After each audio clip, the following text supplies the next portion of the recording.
Right now, while you're watching this, someone just paid $47 for a streaming service they forgot they had. Someone else is celebrating a 5% raise, while inflation quietly steals 8% of their buying power. And somewhere, a financial advisor is explaining why a 401k with 2.3% annual fees is actually a good deal. These aren't random examples. They're the exact mechanics draining wealth from the middle class in 2026, and most people don't see it happening until it's too late. Between 2020 and 2026, the average American household income went up by about $11,000. Sounds good, except the cost of maintaining the same lifestyle went up by $16,000. That's a $5,000 gap that just appeared. And it's not showing up as a crisis. It's showing up as a subscription here, a convenience fee there, a slightly higher grocery bill that you justify because everything costs more now. The economy didn't collapse. It did something worse. It quietly rewired itself to extract more while making you feel like you're still in control. What we're looking at isn't a recession, it's structural wealth transfer, and it's built into systems most people interact with every single day without question. Let's break down exactly how it works. But before we expose the first trap, here is the deal. The financial industry spends billions to keep you confused and spending. This channel exists to do the opposite. If you are tired of the mainstream narrative telling you everything is fine while your buying power collapses, hit that subscribe button right now. First mistake: treating income growth as permission to spend more. 2026 wages are up. Tech workers got raises. Service jobs bumped pay to compete. Even retail hourly rates are higher than 2020. But here's the trick: consumer behavior adjusted faster than income did. The average household now spends $1,200 more per year on subscription services than they did in 2023. That's not just Netflix, it's the meditation app you used twice, the meal kit you meant to cancel, the cloud storage upgrade you don't need. 17 individual charges between $4.99 and $29.99 that feel negligible but compound into real money. And it's frictionless by design. Auto-renew, saved payment info, one-click upsells. There's no moment where you sit down and decide to spend $1,200 on subscriptions. It just happens in the background while you're busy feeling like you're managing your money. Meanwhile, the things that actually build wealth, index funds, high-yield savings, even boring bond allocations, require active decision-making. So we automate the bleeding and manually manage the saving. Exactly backwards. Second mistake: calling things investments when they're actually just expensive purchases. In 2026, the narrative around spending has been completely rebranded. You don't buy a $90,000 truck, you invest in reliable transportation. You don't overpay for a house, you secure generational wealth. You don't buy a $3,000 course on crypto trading, you invest in yourself. Here's the filter that cuts through this. If it doesn't generate cash flow or appreciate independently of inflation, it's not an asset. It's a purchase, and that's fine, but calling it an investment is how people rationalize decisions that make them poorer. The average new car payment in 2026 is $749 per month. That's $8,988 per year going into something that loses 20% of its value the moment you drive it off the lot. Over a 6-year loan, you'll pay $53,928 for an object worth maybe $30,000 when you're done. That's not transportation math, that's wealth destruction with heated seats. And housing's worse. People are stretching to buy homes at 7% interest rates because they're terrified of missing out, while rent is actually cheaper in most markets right now when you factor in maintenance, property tax, and opportunity cost. Ownership isn't always winning. Sometimes it's just expensive. Third mistake: trusting the headline inflation rate. The government says inflation is cooling. CPI shows 3.2%. The Fed's talking about rate cuts. Everything's fine, right?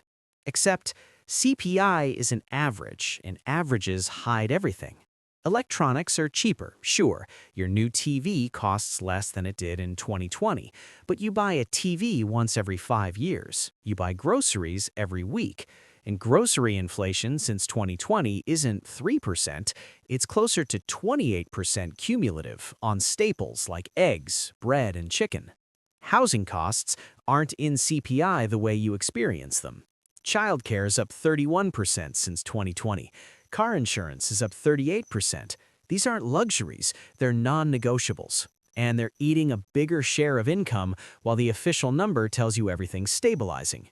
So when your salary goes up 4% and you feel like you're falling behind, you're not crazy. You're experiencing real inflation, which is about 6 to 8% on the basket of goods you actually buy repeatedly. The gap between what they measure and what you pay is where your wealth is disappearing. Fourth mistake, ignoring fees because they sound small. A 1% management fee on your retirement account doesn't feel like much. 1%. It's a rounding error, right? Wrong. Over 30 years, that 1% fee will cost you about 28% of your final balance. If you were supposed to retire with $1 million, you'll retire with $720,000 instead. The financial advisor pocketed $280,000 for managing a portfolio that mostly just tracks the S&P 500 anyway. And it's not just investment fees. Payment processing fees on every transaction, convenience fees for paying bills online, ATM fees, overdraft fees, foreign transaction fees, late fees, account maintenance fees. Americans paid $280 billion in fees across financial services in 2025. That's billion with a B. Not to access premium services, just to use their own money. The system is designed so that friction costs you and frictionlessness costs you. Want to withdraw cash? Fee. Want to pay digitally? Fee. Want to invest? Fee. Want to borrow? Fee plus interest. Want to pay off debt early? Sometimes there's a fee for that too. Fifth mistake, playing debt Tetris instead of actually eliminating it. Balance transfer offers, refinancing at slightly lower rates, consolidation loans, debt snowball versus debt avalanche debates. There's an entire industry built around helping people manage debt more efficiently, and almost none of it is designed to help people get out of debt. Here's what's happening. Credit card debt in the U.S. hit $1.13 trillion in early 2026. Average interest rate 21.47%. But people aren't defaulting en masse. They're making minimum payments, transferring balances, juggling. And the math is vicious. If you owe $8,000 at 21% and pay the minimum, you'll be in debt for 24 years and pay $16,000 in interest. But it feels manageable month to month because the minimum payment is only $200, so you stay in the loop. The companies offering you 0% balance transfers for 18 months aren't helping you escape. They're betting you won't pay it off in time, and statistically, they're right. 68% of people who do balance transfers end up with the same or more debt 2 years later. Sixth mistake, building a financial life that only works if you keep working. Most people have one income stream, their job, and that job pays for everything. Rent, food, savings, debt, subscriptions, all of it flows from one source, which means if that source stops, everything stops. This isn't about side hustles or grinding harder. It's about structural fragility. In 2026, the average person is 3 missed paychecks away from serious trouble. Not because they're reckless, because the entire system assumes continuous employment with zero interruption. But the economy doesn't work that way anymore. Layoffs are up. Contract work is replacing salaried positions. AI is quietly eliminating entire job categories. And even if your job is safe, Tying 100% of your financial survival to it means you have zero negotiating leverage and zero margin for error. Meanwhile, wealth doesn't work that way. Wealth compounds through assets that generate returns whether you're working or not. Dividends, interest, rental income, royalties, business equity. The gap between working for money and having money work for you is the gap between financial stability and financial independence. Don't let this video be just another piece of entertainment. Make this your first real action. Subscribe to Economy Vault right now, and let's start building wealth that actually lasts. Stop watching and start executing.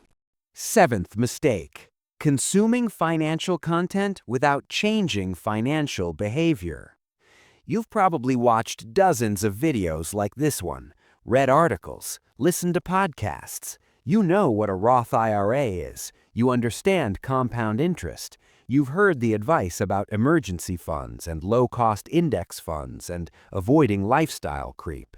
And yet, knowing what to do and actually doing it are separated by something much harder than information. They're separated by systems, habits, and the gap between intention and execution. The financial industry loves financial literacy because it keeps people engaged without threatening the status quo. You learn about fees, but you don't switch brokers. You learn about inflation, but you don't adjust your budget. You learn about investing, but you don't actually fund the account. Knowledge without action is just entertainment. And in 2026, we're more financially entertained and less financially secure than ever. So here's the unresolved question. If everyone knows this stuff, why is household debt still climbing?